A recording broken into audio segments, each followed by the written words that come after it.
What's the last great marketing strategy? This is the Economics for Business podcast. We're here to help all businesses become champions for customers and value, improving lives with preferred and innovative products and services. We offer you the knowledge and tools to make your entrepreneurial journey a successful one. Now, here's your host, Hunter Hastings. Hi, Hunter Hastings here. In economics, value generation and marketing are the same thing, not to be separated. Production begins with the empathic diagnosis of what customers want that the market can't currently offer them. It continues with the design of that new offering. Design is a marketing role. The next step is making the offering available in the form of a value proposition, perhaps in some test or MVP format. Once there's a feedback evidence of acceptance, the offering solves the customer's problem. Then comes expansion and rollout, where availability and new knowledge and value and experience are all marketing functions. If the customer is the one to create value via their dissatisfaction of the present and their evaluation of new offerings, then marketing is the reflection of that customer role inside the firm. Marketing is customer knowledge flowing through the firm, being processed and flowing back to the customer in the form of an invitation. Check this out. Let us know if it's what you wanted.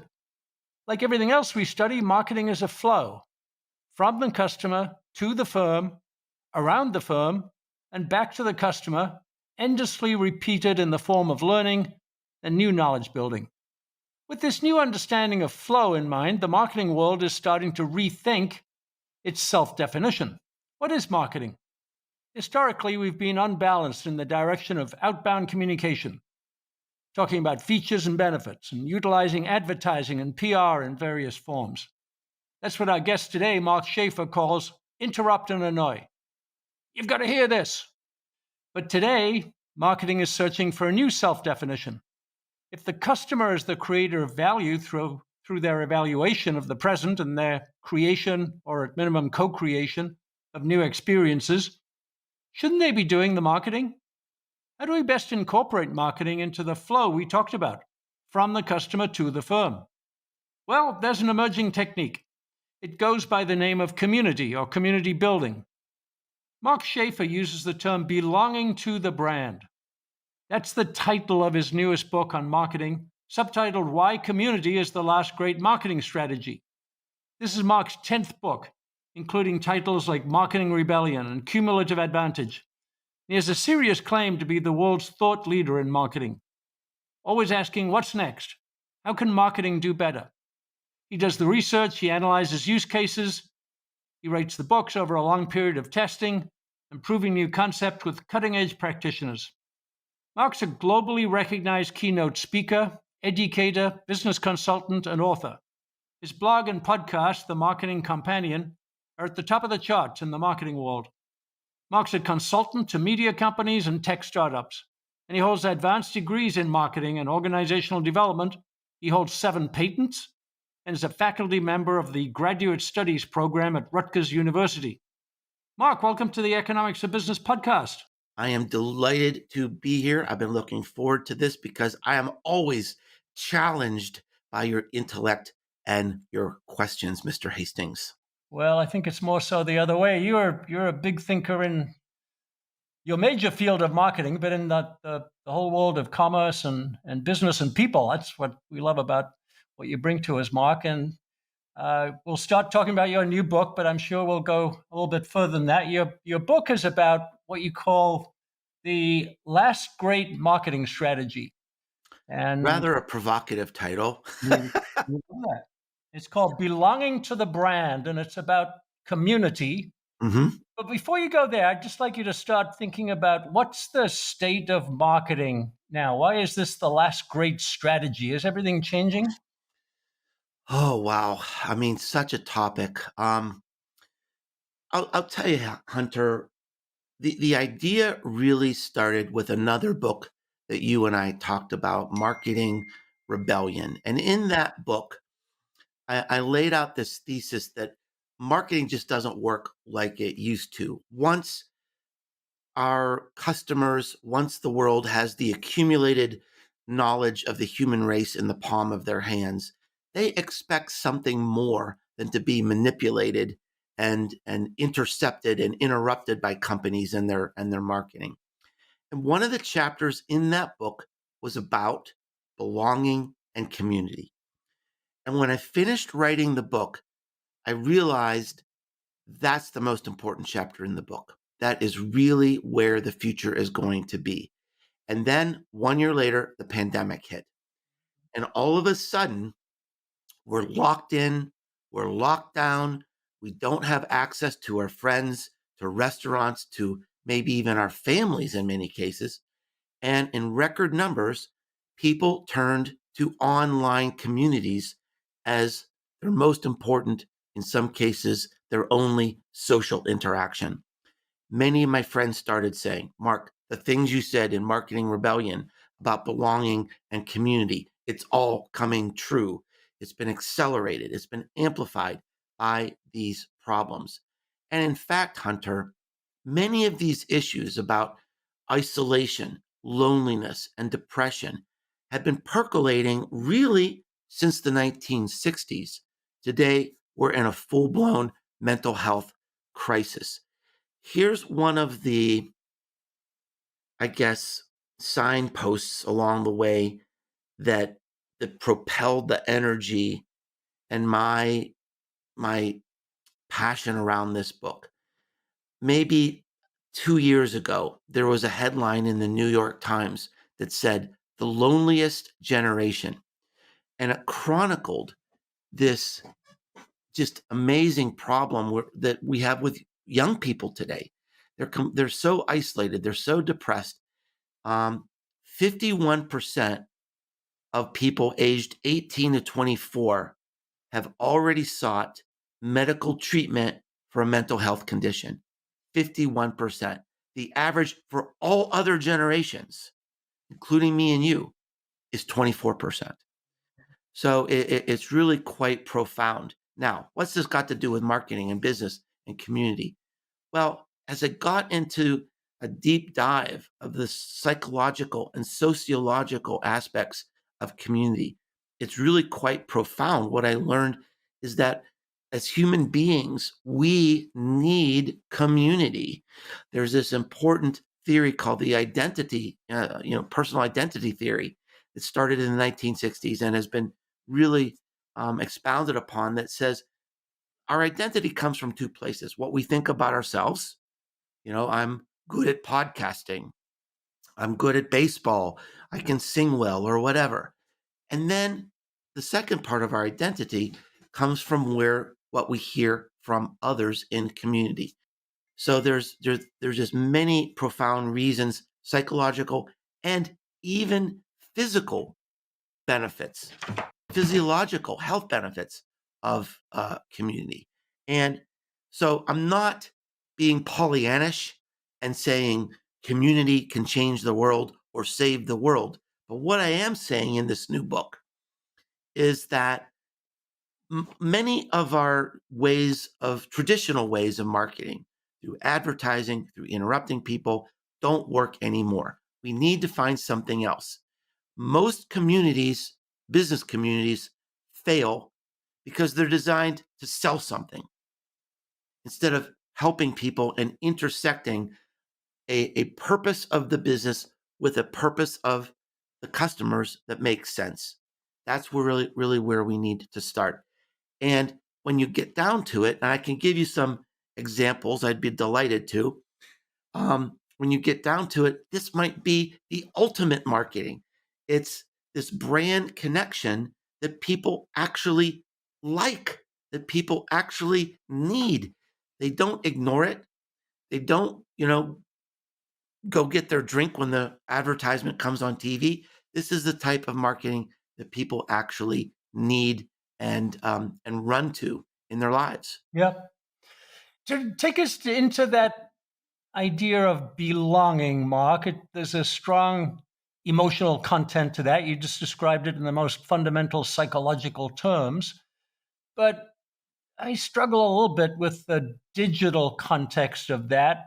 Can I really feel that belonging when when I'm not necessarily there with the other person. I'm in a digital community.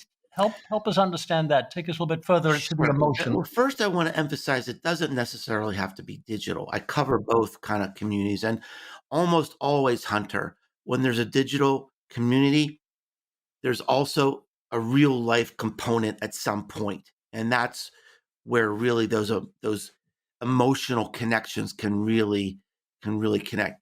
Let me give you another example of sort of one of the things that spurred me to write this book.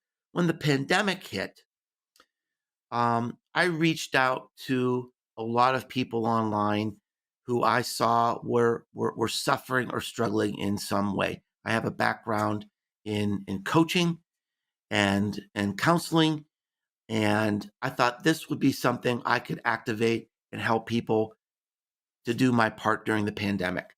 So if I saw people were really suffering, I said, "Hey, why don't we just, if you need someone to talk to, here I am."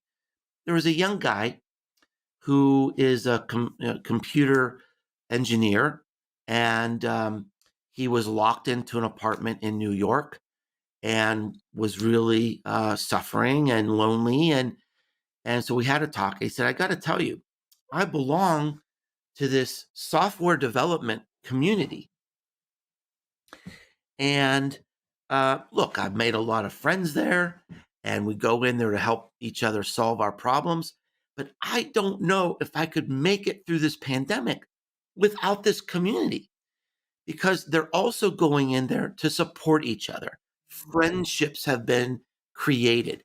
One of the most interesting pieces of research that I excavate and put in the book is this idea that the most important emotional connection in a brand community is not the customer to the brand, it's the customers to each other. As these friendships emerge and these emotions emerge, all that goodwill, all that positive emotion transfers to the brand, transfers to the sponsor of the community. It almost suggests that the marketing idea is not necessarily to create the bond with me or the brand, but to create it with each other to really enable those connections. Another quick example: one of the women I interviewed for the book mentioned to me, she said, "The number one community I go to for support as a female business leader is MM LaFleur." I had never heard of MM LaFleur. It is a leading retail brand for professional women's clothing. But this has kind of become her LinkedIn. Mhm. She said, "It's kind of embarrassing to say, but I have more friends in this online community sponsored by this clothing brand than I do even in real life." Now, this is an interesting example, isn't it? Because, sure, there are some places in this community where they talk about clothing, they talk about style, but look how the purposes intersect. This brand certainly benefits if business women are succeeding and they're supported and they're nurtured. And women have said, we need a place for that to happen. So they're coming into this community, they're having these discussions. I even snuck into the community. It's absolutely awesome. And she said, look, when I have a question, I'll put it out there. I get honest answers. I get support. I made friends. And look what's happening. This emotional connection that's happening in this community is establishing an emotional switching cost for the brand. Because if they don't support the brand anymore and they're not in the community anymore, they lose that friendship, they lose that support. So that's sort of what I mean about the how belonging can certainly absolutely happen in these online communities.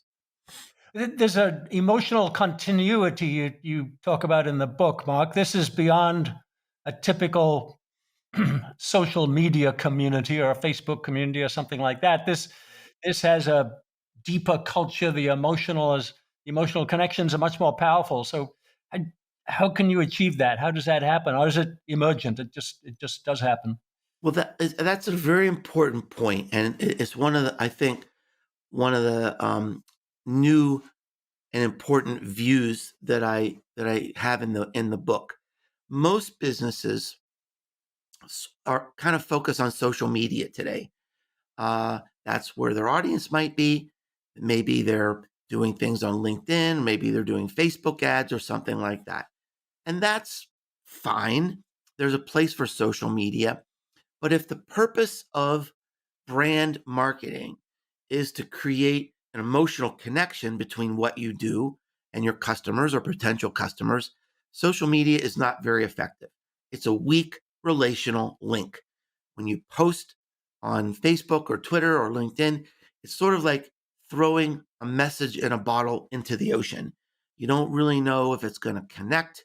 You hope that it does. But the power of social media is it gives us an opportunity to meet people from all over the world that we would have never met before. That's probably how you and I initially got connected. Now, that leads people hopefully to content. When a brand creates content consistently, now you're creating an audience. There's a much deeper emotional connection with an audience from a podcast or a blog or a video series than there is on social media. And an audience is fantastic. But the problem is there's sort of a cult of personality associated with that. You have a successful show. I have a successful podcast. If I go away, the audience goes away. So we we reach this level of emotional connection, and that's where most businesses stop. The next step is community. Now, I have a community. You've experimented in my community a little bit, and you see what's happening there is that there are vibrant discussions and debates and projects and collaborations and co-creation that is emerging in this community. And I don't necessarily have to be there for this to happen. So I'm sort of the papa bear in the community. I'm making sure that people are welcome and safe. It's a culture of debate, of inclusivity. I don't admit any toxicity in the community. So part of my job isn't necessarily to be the icon at the head of the community, but to create a safe culture and dispense status, to acknowledge people, to make sure they feel welcome and seen in the community. So it's a very different sort of marketing mindset, but it's the most powerful emotional connection we can possibly achieve. So does the community take over in the end? It did for me. it's it's so when I started my community, we needed a home, and so I've tried Discord. I don't really like Discord, but the community said this is the place we need to go. We're going to learn about the future of marketing. We need to learn about Discord too. All right. So I went on a Discord. I thought, well, for people who love me as a brand, what do I think we're going to be talking about here? Well, I write a lot about personal branding. I write a lot about writing and the writer's journey and how to be a professional speaker. So I created these rooms, and I want to tell you, Hunter, those rooms are absolutely empty. The community went just a completely different way. They said, we need to be learning about Web3. We need to be learning about the metaverse. Let's have experiments in the metaverse. I said, okay. I bought a penthouse in the metaverse. Still have not completely and satisfactorily explained to my wife why this fake penthouse is on one of our credit cards now, but there it is. And so we recently had a holiday party. We had an artificial, I don't even know what you call it, the generative created art We had an art display, people in our community. We had an art competition for a holiday party. And then we retired to a ski slope where we all jumped into a digital hot tub Yeah. with our clothes on. And there we were watching the sunset over the digital mountains with people from Belgium and South America and Australia and Canada. And oh my gosh, it was fun. And guess what? I didn't organize any of it.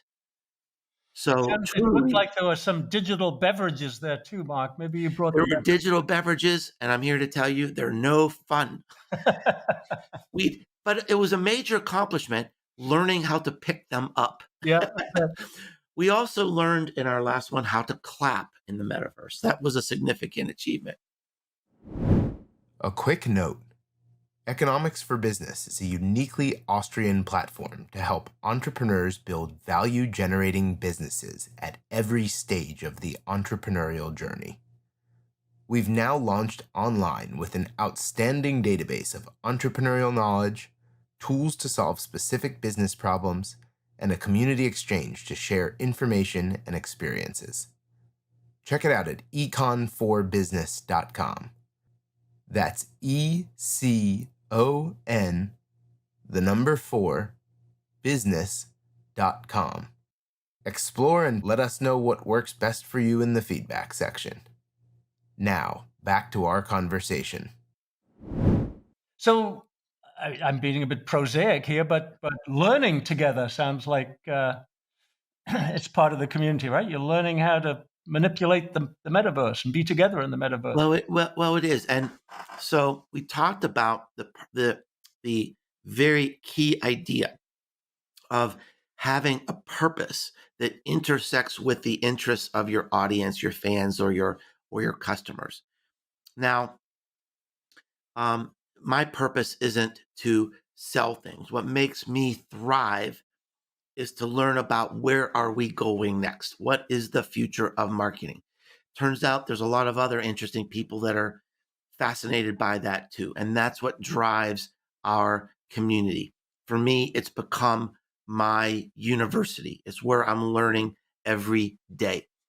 Another example, this is a great example of combining real life with online. And in my new book, I have lots of new case studies, small business, even solopreneurs, work from home businesses who have created communities, work from home businesses where the community has become the business that are in the book. Absolutely fascinating and inspiring case studies, but one that your audience might understand is Harley Davidson, and that's a well-known case study. So I don't harp on it a lot in the book, but think about the purpose of Harley Davidson. The stated purpose of their community is to help people achieve their dreams through the motorcycle lifestyle, which is just a nice way of saying, we want to help you be a badass. If you want to be a badass, we're going to help you be a badass. Everything that company does, from the top to the bottom, to the look of the machine, to the sound of the machine, helps you be a badass. And as a result, that is their marketing. That's all they need. They don't need SEO and coupons and special deals. Compare that to other types of transportation. The local car dealership still getting on TV saying, we're going crazy. It's our President's Day sale. Come down now for $2,000 off. We don't want that. We don't need that. And you know what? If you have a community, you'll never have to do that again. I mean, compare Harley Davidson and their marketing to any other form of transportation. And they're never going to have crazy advertising like that because they have community. They have this Yeah. strong connection, this emotional bond. They don't need to do those things. That's why I say it's the last great marketing strategy, because it was the first marketing strategy. That's how we used to buy from any business, because we knew the people who were doing these things. We're only one generation away from that. but I think still in our hearts, we long for that belonging. So, what you're making me think, Mark, is that the community can help the firm, the business, the brand with its purpose to get its purpose right. So, I love your Holly Davidson example. We'd call that customer value. Value is having a better life as a customer, and being a badass is having a better life. But the community stops Holly from getting involved with, we want to build the most advanced technological motorcycles, right? It Right. keeps them focused on the right purpose. Is that accurate? I can pull the company in It the is right accurate, direction. and I actually have personal experience with that. I used to work for Alcoa, and I was a marketing director for this big metals and mining company, and we had developed a new kind of aluminum, or for your international listeners, aluminium, and it had this special coating on it that resisted dirt. So we went to Harley Davidson. We said, "Oh, do we have this idea for you? You can use this aluminium on your motorcycles, and it sheds dirt and grease and grime." And we actually met. I think it was like with the grandson of one of the owners who's still leading this company. He said, "You don't understand. Our customers, they love to clean their bikes. That's how they interact with our product. They Yeah, baby it, they shine it. They want the dirt to get on there. It's like, so now we've done it. We've got the dirt, and now we shine and we clean it up. polish and we're one with the machine." That's how well they know their customers. That's how well they know their purpose. That even something that makes sense from a business standpoint does not make sense from a purpose standpoint. And that's Yeah, why they're so successful. it's a great story. But the other part of it, Mark, is that the community is a business model. It's not all emotion. It's got to be a business model as well. Take us Yeah. through that way of approaching the community.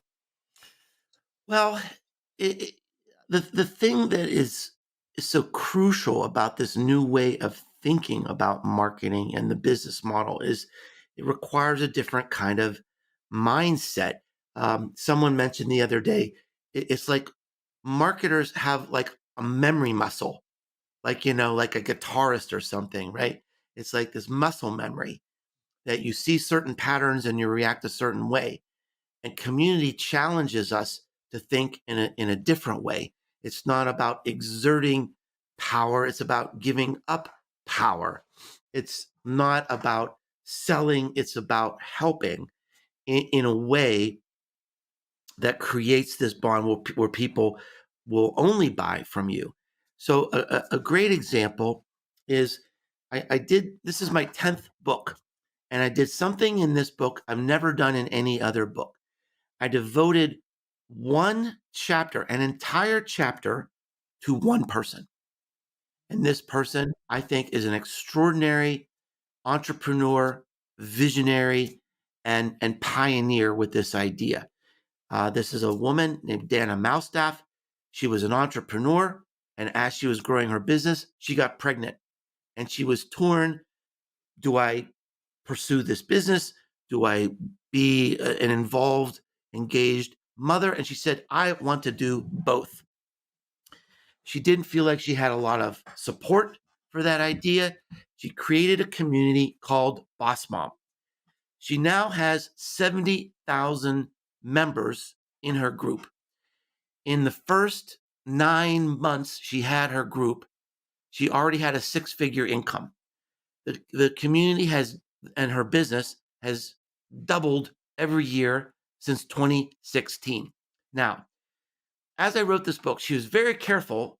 She did not want me to describe this as $1 million business. She said, we're really, really close, but I'm not exactly there yet. But let's call it $1 million business with 70,000 people in her community. She has no sales department. She has no marketing person. She has no marketing budget because she has 70,000 people in her community who love being there, who love being part of this community, who love and trust and respect her, and they buy everything she creates. It could be a training program, it could be a video, it could be a course, it could be a live event, it could be coaching, it could be a paid membership model. So, it's a really, really different way of thinking about business and marketing and monetization opportunities. But it's marketing without marketing. She does no advertising. She has no SEO. She has no content marketing. She has no Facebook ads. All the things we might first think of when we think of marketing. She doesn't do any of it. And she said, my main job in this community is to create a safe place that validates these women and nurtures them. Yeah, That's it's my role. And if I do that, they'll buy everything I create. but there are transactions. That's how the revenue stream gets generated, right? It's not just paying to join. It's not No, not it's paying a fee. actually free to join. Yeah. Yeah, creating a safe place. So is that one of the ways of uniting people? This is a safe place to be, and maybe there are others as well. What's that shared bond? Is it always safe place? That's a great question. I studied a lot of communities. Maybe there are toxic communities out there that sell stuff too. I wouldn't dismiss that, Hunter, but I would say in general, yes, people have to feel trusted to be there. And one of the things, it's another important, I think, observation in my book is the role of status in the community. A community is really kind of a status dispensing engine. And that's why people go to a community. They if they feel like they have an opportunity to be heard and acknowledged and rewarded, maybe they even earn a badge or something, then that's going to keep them coming back. So, I don't know. Maybe there's a model where hate and toxicity, maybe people don't care because maybe that's how they get their reward. But generally speaking, I mean, every community I can think of, this idea of safety, of honoring people, of dispensing status has been an important role in the mechanism of the community. Yeah. Yeah, I'm just trying to generalize. It's a fascinating topic. So I could ask a question that somebody else might think is stupid or uninformed, but in the community they won't. They'll give me the answer. I could Well, I I'll could tell you. reveal myself as inexperienced, but your Yeah. friends in the Well, metaverse won't care. They'll say, "Welcome, welcome in." I got my hand slapped the other day, and appropriately so. Because my community, I wanted to be safe. I wanted to be inclusive, and I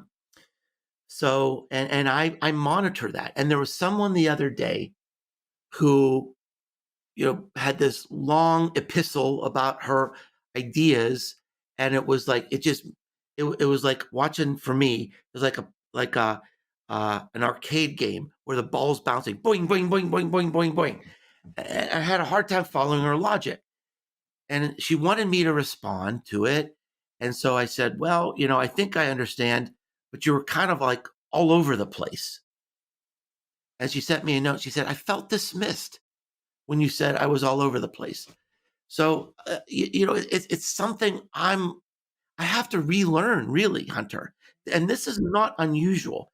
Other people I interviewed for the book said I had to relearn.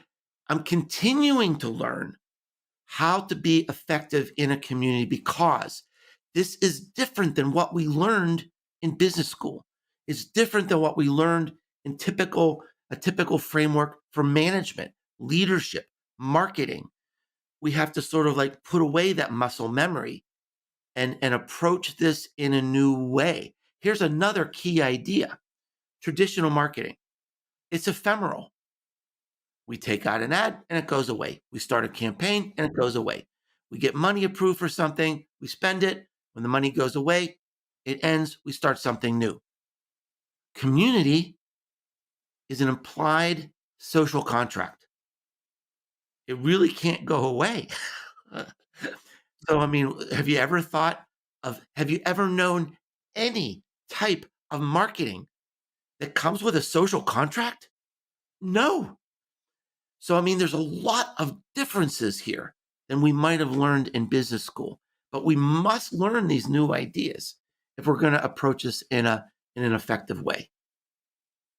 Yeah, I was talking to an entrepreneur in the insurance industry, and he was talking about innovating through developing content. And he says he gives Mm, away all of his knowledge, all of his technique because he wants to share. He said, I am not my knowledge. I am the people who come together around using that knowledge, and some who contribute more to the group. So mhm, maybe mhm. he's building an insurance community. He's certainly very successful in his business. Well, it sounds to me that it's if he doesn't have a community, at least he has the start, the germ of a community. Sounds to me if it's based on content, it's probably an audience. But one of the case studies in the book is around real estate, and he had this community that started through a podcast and a live stream show. He grew this into a community and attributes $40 million in real estate sales to this community that not only comes together online, they come together in real life. So that I think there's lots of opportunities Yep. for any kind of personal services like real You, you, estate or insurance. you just sparked another comparison against marketing. I always got offended by the term target audience because it sounds like some objective group out there that you're sending slings and arrows towards. You're targeting them, and you're saying, "Boy, that's not it at all. It's all about who will be drawn to you. It's not targeting Yes, anybody." yeah, I think so, and that's the experience I'm having in my community, where it's a little bit frustrating because we have many people come into the community, but they're not active, and it makes me wonder: um, is it just not for them? And I need to be working on that. I need to learn. How do we make them feel welcome? How do we get them involved? It can be very intimidating when there's already conversations going on. Might feel like coming in act two. On when you're attending a play. Like, what did I miss? Do I really belong here? Is there a community manager? Do you need somebody to be constantly attending to that issue, or does it all get to be organic? Well, it depends. I have a community manager because I'm still sort of in the early days, and I need a little help just with administration and learning how to do it right. I think Dana, now she's got this community with 70,000 people. She has it's her community is all run by volunteers. So one of the ways she dispenses status is people, you know, have different roles. Um, when people enter her community, they fill out a questionnaire. Here's what I like. Here's what I do. And then these volunteers match those people with other people in the community that they would enjoy meeting and learning about. So, boom, they're integrated into the community. I am not at that place yet. I'm still working on that. That's one of my goals for 2023 is to help people become more integrated in my community. Dana says specifically in the book, my goal is not to build an infrastructure. It's not to build an organization. I don't want a staff of paid employees. I want to create new leaders. That's my job. Nurture people, grow people, create new leaders in my community so I can step back and just look at the overall strategy. Did she appoint those leaders or monitors, or they emerge on their own? Well, it's an interesting idea. Um, I got to study one of my degrees is in applied behavioral sciences, and I had this very influential teacher, and he told me there's no such thing as a self-directed work group. There will always be a leader. A leader will emerge. You need leadership. And so that's what is definitely happening in her group. That's what's happening in my group. People, they're following their passions. They're following their hearts, and they're becoming leaders in my group, but they're also benefiting from their leadership because they're creating activities that are furthering their careers. We mentioned this metaverse experiment. One of the people who is organizing that is using those experiences to as a leader in these metaverse experiments to further his career. He wants to be seen as a leader and a thought leader around these emerging technologies. So he can take screenshots of the things he's doing in my community to show his new, to help enhance his new consulting practice. Yep. So that's kind of co-creation, right? All the groups working together It to is. It's co-create something for co-creation. his. One of the Yeah. things we're doing is letting people learn how to give a presentation in the metaverse.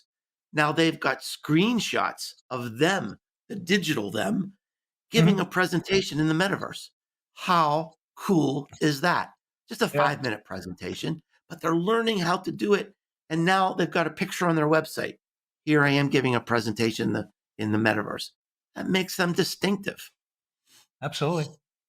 One of the activities that you mentioned in the book, Mark, is advocacy. I can be part of the community and bring a cause to the community and maybe gather the community behind it. Is that, again, does that have to bubble up, or can I come in and test my what I want to be an advocate for and see what the reaction is? How are you thinking about advocacy? Well, that's an interesting question, and I don't have all the answers right now. I don't know if anybody really does, but the marketing that I hope really comes out of community is when you create an experience that's so interesting, so useful, so unmissable that people share it outside the community.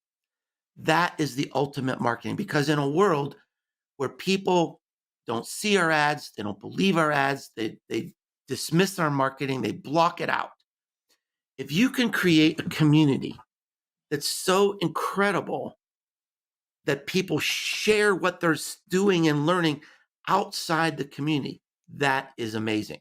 Let me give you a quick example. I mentioned we had this metaverse thing, right? And people are in the hot tub at the end of our metaverse experiment. We're sitting there at the end of our last, we had like a holiday party, and the sun is setting over these digital mountains, and we learned how to go into the hot tub with our clothes on. And I'm sitting there with people from all over the world in this digital hot tub, and we're talking to each other and having fun. Well, people took screenshots of that, and that went all over the internet. Now, people started coming to me saying, "Oh my gosh, I saw these things you're doing. Can I join your community?" Isn't that amazing?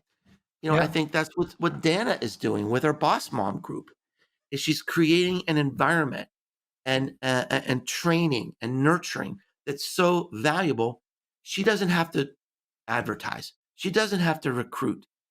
She just has advocacy. People believe in what she's doing so much they're bringing new people in.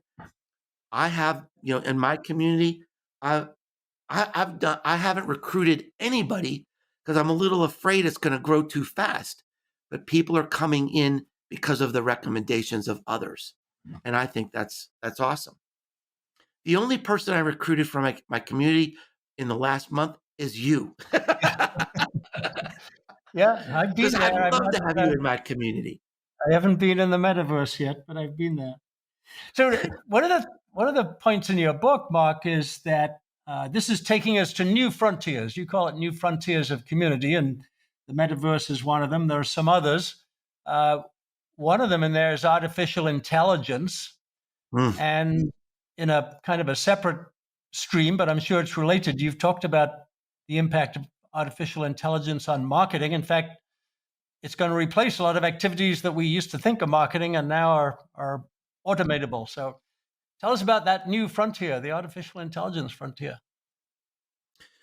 Well, the last part of my book talks about how technology is enabling new types of communities that certainly have an impact on community, but it's going to have an impact on businesses in general.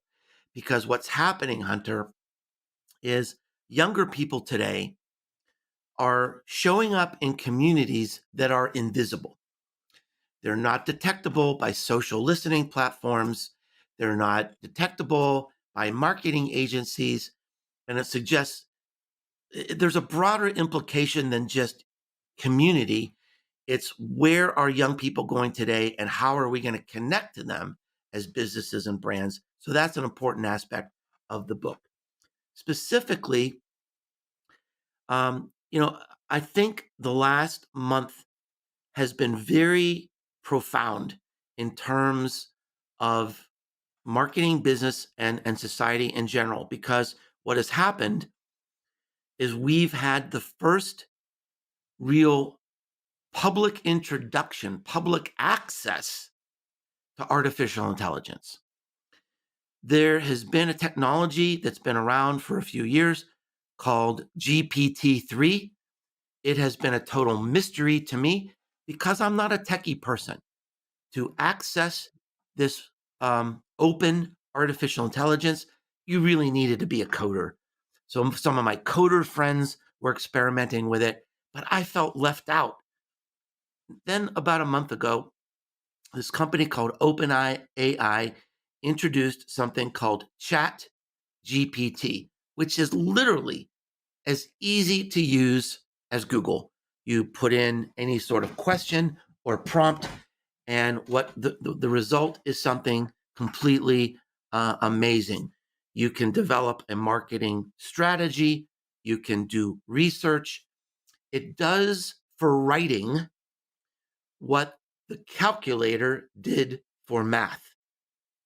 The calculator made everyone a competent mathematician. I haven't done long form math in 20 or 25 years, probably, by hand. You've got a calculator. Now your computer even does it for you. Chat GPT. Well, I'll give you an example. When this was really becoming a big thing, it had 1 million people sign up in the first 5 days. It was the fastest adoption of technology in human history. It had 2 million users in 10 days. I went to a friend of mine, a very famous tech analyst named Shelly Palmer. I thought, he is the person. He's seen it all. He's done it all. I need to interview him. He said, Mark, this is spooky scary. It has completely changed my mind about artificial intelligence. And here's why.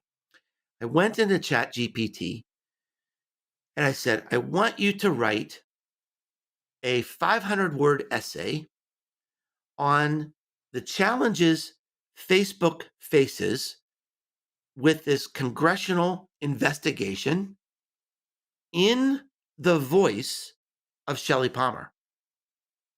So the AI was able to scrape the internet, kind of figure out what Shelly Palmer sounds like. He said, in 5 seconds, I had a perfect 3,500-word essay, just as I would write it. But here's the part that stopped me in my tracks and frankly scared me. The AI went out and found the specific legislation. It did the research that I would have had to do to write this essay. It did the research for me. I didn't know the name of that specific research. It went out and found it and referenced it because it had to do that to create a great essay like I would write. And his conclusion was, I am 80% replaced. And he said the only part, he said it wasn't snarky enough to really be me. That part I'll still have to add. Yeah. But he said, I was a musical producer for many, many years. He wrote music, he produced music, and he said this is like this is like 1986 in the music industry. Before 1986, if you wanted to create music for a TV show or an ad, you'd have to assemble a band, perhaps even an orchestra. In 1986, it was the introduction of music workstations where we could reproduce and replicate almost any kind of musical instrument, musical sound. And in 1 year, the half of the professional musicians were out of work. Now, here's the interesting thing, Hunter, and I think this is the interesting implication for business. Who survived as musicians in the music industry? The improvisers, the people who thought, could produce, who could create beyond commodity music. The producers, the writers, the things that put all the music together, those jobs still lasted. So my take on this is yes, absolutely. Number one, it's an opportunity because, like the calculator made everybody competent at math, ChatGPT makes everybody competent at writing, maybe even excellent at writing, maybe even excellent at creating strategy. But if you're in the business of producing cookie cutter content, cookie cutter strategy, you're vulnerable. But if you create insight and innovation, you're going to be okay. Just regurgitating information, you're going to lose. Creating insight, you're going to win. I create insight. I think I'll be okay. Well, I think you will. You're the creative guy, to take that adjective, and that's I don't think AI can ever have that, because creativity is disorganized, it's chaotic, it's unpredictable, it can't be patternized, which is what AI does. So I'm hoping anyway, creativity will win. Here's the most depressing 5 minutes of my life in the past year. So I just finished writing this book, 100% human content, because there was no ChatGPT when I was writing this thing. But I went to ChatGPT and I said, create an essay about belonging and community. I took a topic specifically from my book, write a 1,000 word essay in the voice of Mark Schaefer with academic references. And Hunter, it did it. It did it really well. So, like I've adopted the calculator to do my math, I would be stupid not to adopt ChatGPT to help me with my writing. I'm still working through that psychologically. But I'd be stupid not to do it. We need to use these tools. And it was depressing because I saw this machine create this pretty nice piece of writing, but I also thought, oh my gosh, how many hours of my life that would have saved me. And it found academic references that I wasn't familiar with. So it could have made my book even better. So exciting and depressing at the same time. Well, let's wrap it up there, but we expect to see you again, Mark, with all your creativity and excitement and personalization. You'll be a lot different than the AI and a lot better.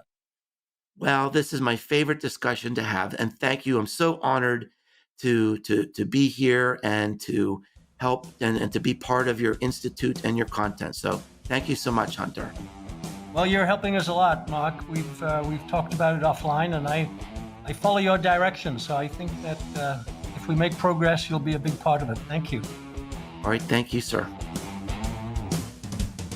Economics for Business is a production of the Mises Institute. To explore more content like this, visit econ4business.com. And for more from Hunter Hastings, visit hunterhastings.com.